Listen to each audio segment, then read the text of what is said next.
ሰላም የተከበራችሁ ኦርቶዶክሳውያን በኢትዮጵያ ኦርቶዶክስ ተዋሕዶ ቤተክርስቲያን ጉዳይ አሁን የደረሰን መረጃ አለ ልናስደምጣችሁ ወደናል። አብራችሁን ተከታተሉ። ታዲያ ሰብስክራይብ፣ ላይክ እና ሼር እንዳይረሳ። ወደ መረጃው እንለፍ። ለፍኖተ ጽድቅ ጠቅላላ ማህበር ተሰጥቶ የነበረው የዘገባ ፍቃድ ለጊዜው ታግዷል።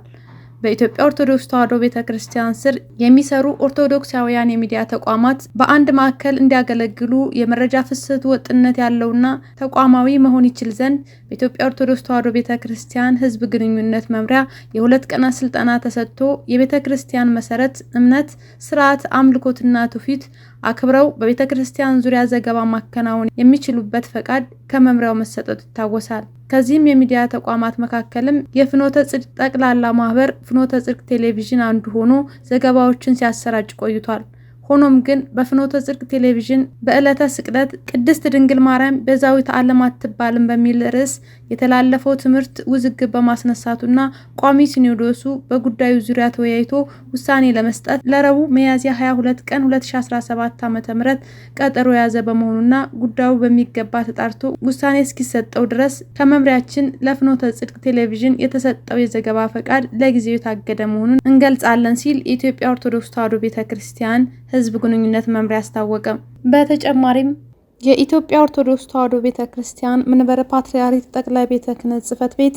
ፍኖተ ጽድቅ ጠቅላላ ማህበር አስቸኳይ ማብራሪያ እንዲሰጥ ጥብቅ መመሪያ አስተላለፈ። መመሪያው ለፍኖተ ጽድቅ ጠቅላላ ማህበር በጻፈው ደብዳቤ ማህበሩ ከተቋቋመበት ዓላማ ውጪ ርዕቱ እምነትን ከስነ ምግባር ጋር ይዞ የሚኖረውን ሕዝበ ክርስቲያን ያሳዘነ እናት ቅድስት ቤተክርስቲያናችንን ለጠላት መሳለቂያ እንድትሆን ያደረገ ከቤተ ክርስቲያናችን አስተምሮ ጋር የሚቃረን እመቤታችን ቤዛ አይደለችም የሚል ጤናማ ያልሆነ ትምህርት ሚያዝያ 10 2017 ዓ.ም በማህበሩ ሚዲያ ማስተላለፉን እንደተመለከተ ገልጾ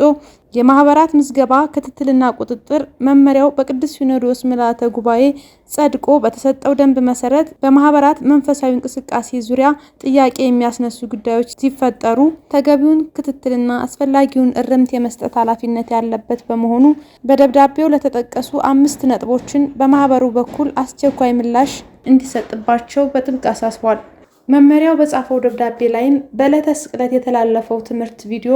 በአስቸኳይ ከማህበሩ ዩቲዩብ እንዲወርድ እንዲደረግና በየዕለቱ የተላለፈውን ትምህርት ሙሉ ቪዲዮ ቅጂ ለመመሪያው እንዲያቀርብ ጥብቅ መመሪያ ሰጥቷል።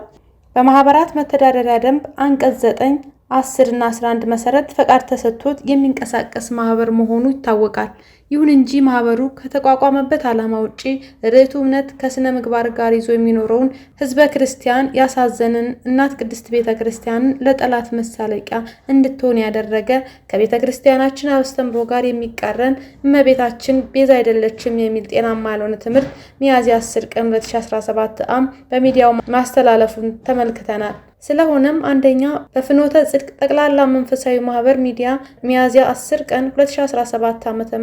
ያስተላለፈውን ትምህርት የተቀረጸበትን ሂደትና ከተቀረጸ በኋላ ኤዲት የተደረገ መሆኑን አለመሆኑን፣ ሁለተኛ ትምህርቱ ኤዲት ተደርጓል ከተባለ ከኢትዮጵያ ኦርቶዶክስ ተዋሕዶ ቤተክርስቲያን የነገረ ማርያም አስተምሮ አንጻር ሕጸጽ ያለበት ትምህርት መሆኑ እየታወቀ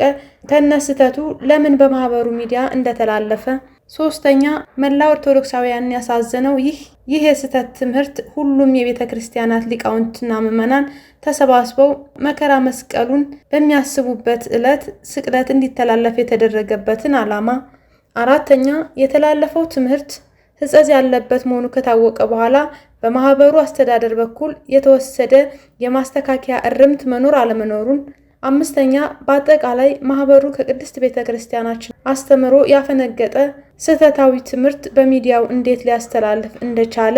ከነ ምክንያቱ ዘርዝሮ ማብራሪያ በማዘጋጀት ከተሰጠው ሙሉ የትምህርት ቅጂ ጋር ይህ ደብዳቤ በደረሳችሁ 3 የሥራ ቀናት ውስጥ ለመምሪያችን እንድታቀርቡ እየገለጽን በሚዲያችሁ የተላለፈውን ትምህርት በአስቸኳይ ከአየር ላይ እንዲወርድ ታደርጉ ዘንድ በጥብቅ እናሳስባለን። ከኢትዮጵያ ኦርቶዶክስ ተዋሕዶ ቤተክርስቲያን መንበረ ፓትርያርክ ጠቅላይ ጽሕፈት ቤት የቅርስ ጥበቃና አስተዳደር የማህበራት ምዝገባ ክትትልና ቁጥጥር መምሪያ